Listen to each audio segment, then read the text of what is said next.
Hello there, and welcome back to another short episode of Advanced Apple Music.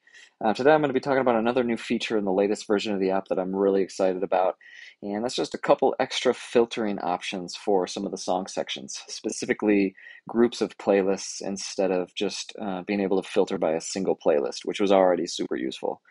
If you had watched my yoga video, I kind of discussed a little bit about the system that I had for determining whether or not I had already used songs based on the fact that they were in a group or a certain type of playlist that I had.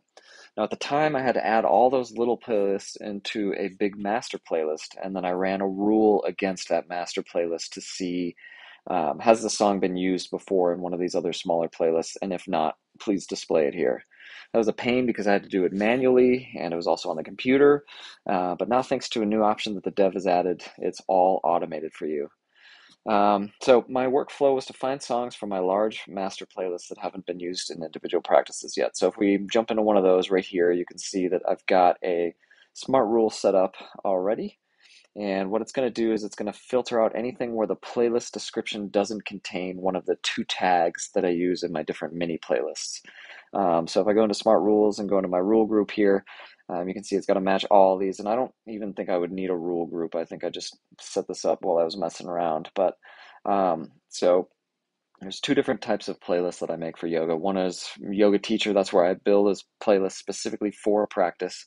And then there's also just a yoga mix, which is more of just, it's 45 minutes and it starts slow, gets up in intensity, and then comes back down again. But it's not specifically associated with a practice.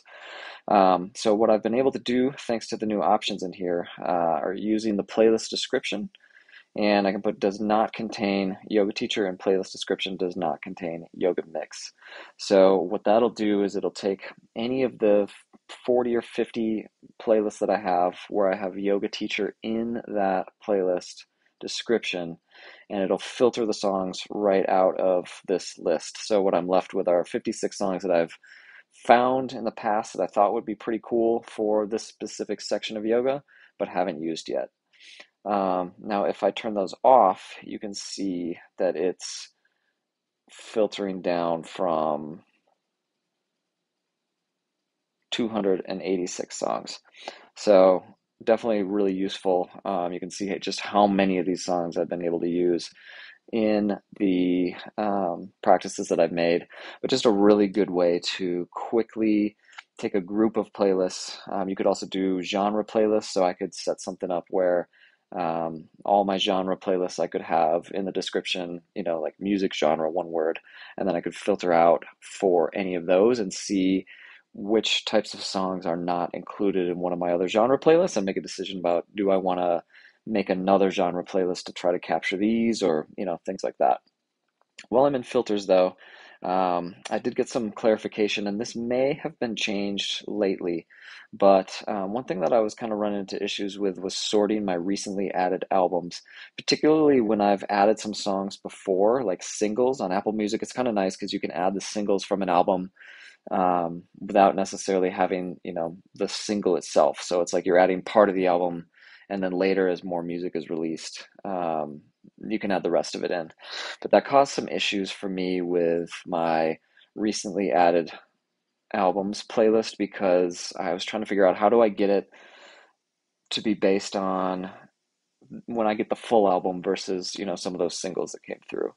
And so what I've been able to find out is that if you sort it by date modified right here, it will look at the most recently added song. If you look at date added, it will choose a song at random out of the album and use that as the date for pulling it in. Now, the dev did say that he was planning on changing that, and I think he's changing date added to be when it was first added, so when the first song is added. I guess this relates to some coding efficiencies back in the day to go through each single song and figure out what the date added was, and then find the latest one was a little bit much back in the day. So that's where this date modified comes in. Date modified will look at what is the most recent song added from this album and then use that for the sorting mechanism.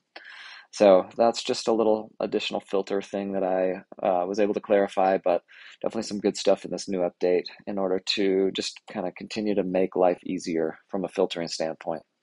That's all I've got for you today, but appreciate you watching. Hope you have a good rest of your day.